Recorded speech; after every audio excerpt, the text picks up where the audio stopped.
আসসালামু আলাইকুম রহমতুল্লাহি ওয়া বারাকাতুহু। আজকে আপনাদের আবারও নিয়ে আসছি একটি ক্ষুদ্র মৌমাছির চাক ধরা। দেখেন, চাকটা আসার পরে দিয়ে আমরা এত ছোটো কানা ছিল, সেটা দিয়ে হাত ঢোকানো সম্ভব না। সেজন্য আমরা কানাডা গতরা বড় করি। দেখেন, আগে মূলত যে কাজটি আমরা করি থাকি, ক্ষুদ্র মৌমাছির চাকে হাত দিয়ে পিতাগুলা বের করে থাকি। আপনারা অনেকেই পিতাগুলা বের করেন না, যে জন্য আপনাদের মাছিগুলা অতি সহজেই বের হয় না। দেখেন, ফিতাগুলো সুন্দর করে বের করে আনবেন। ফিতাগুলো বের করে আনার পরে দিয়ে দেখেন, একের পরে এক এক ফিতাগুলো আমরা বের করে আনার চেষ্টা করতেছি।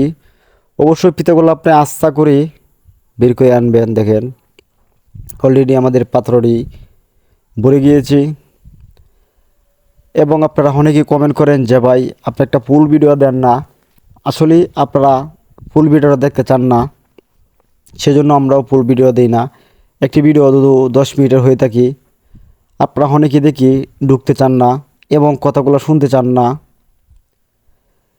তো আপনারা যদি কথাগুলো না শুনেন, না দেখেন, তাহলে আমাদের কি করা? অনেকেই বলেন যে ভাই, কী ভিডিও দেন, আমরা এর থেকে তো কিছু শিখতে পারি না। এটা আপনাদের ব্যর্থতা ভাই। আমরা যে কাজগুলা করি সেগুলো আপনারা ফলো করেন না। দেখেন, মূলত আমরা যে বিষয়ে কথাগুলা বলি এবং দেখাই, আপনারা বুঝতে চেষ্টা করেন না। মূলত চাক দ্বারা যাওয়ার পরে দিয়ে আপনার প্রথম কাজ হলো আপনার চাকির ভিতরে হাত দেওয়া। আপনার যে কোনো চাকি হোক, যদি হাত ঢুকাতে না পারেন তাহলে বের করতে পারবেন না।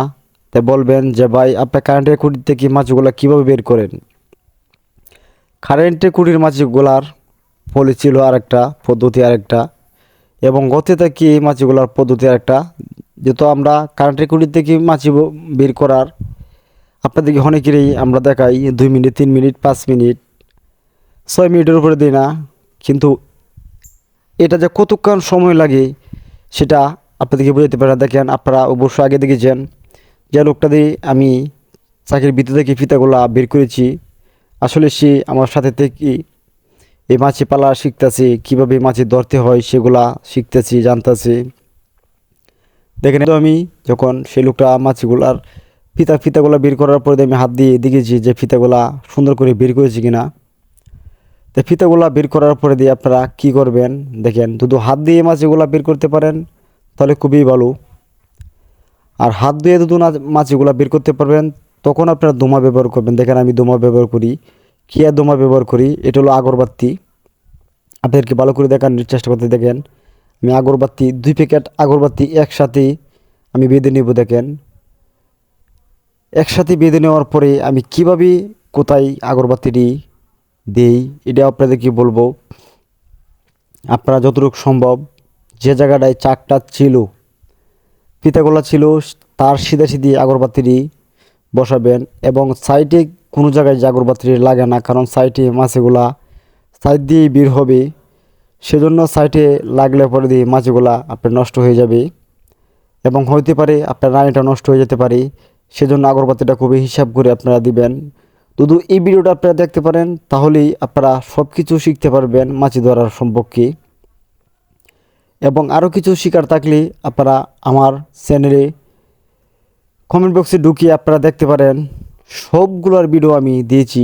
আপনারা যে কোনো ভিডিওর প্রয়োজন, যে কোনো পরামর্শের প্রয়োজন, সব পরামর্শগুলো আমি দিয়েছি। দেখেন, আমি প্রথম আপনারা দেখেছেন আমি জাল দিয়ে কিছু মাছি হাত দিয়ে বের করার সম্ভব হয়েছিল, সেই জন্য বের করে নিয়েছি। এখন দেখেন, কিছু সংখ্যা মাছি বের হয়ে আছে সাইডে। আমি সেই মাছিগুলা নেটে ভরে নিব।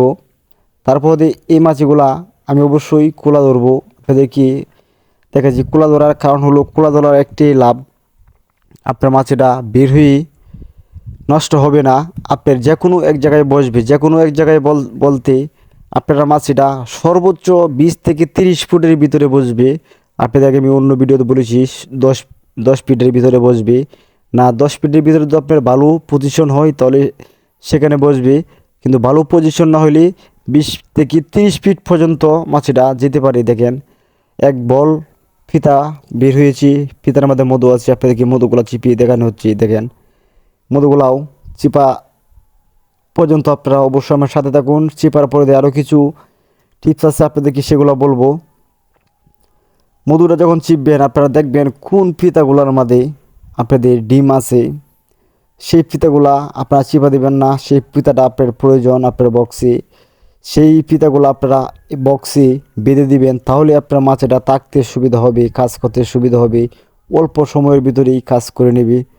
যে ভাই আপনারা তো অল্প সময়ের ভিত্তিতে বললেন, আপনি বলছেন যে একটি চাক আনার পর দিয়ে আপনি 1 মাস যাবৎ চাকটি খুলবেন না। হ্যাঁ ভাই, আপনি যদি ফিতাগুলো দেন তারপর দিয়েও 1 মাসের ভিতরেই আপনারা চাকগুলা খুলে দেখবেন না।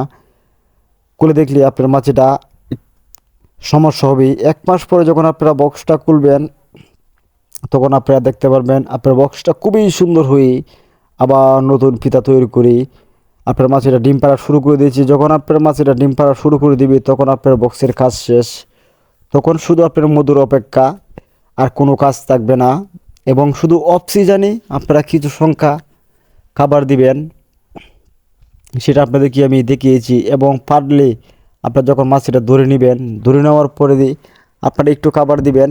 দেখেন আমি বাহিরে যে মাছগুলো ছিল সেটা আমি নেটে ভরে নিয়েছি।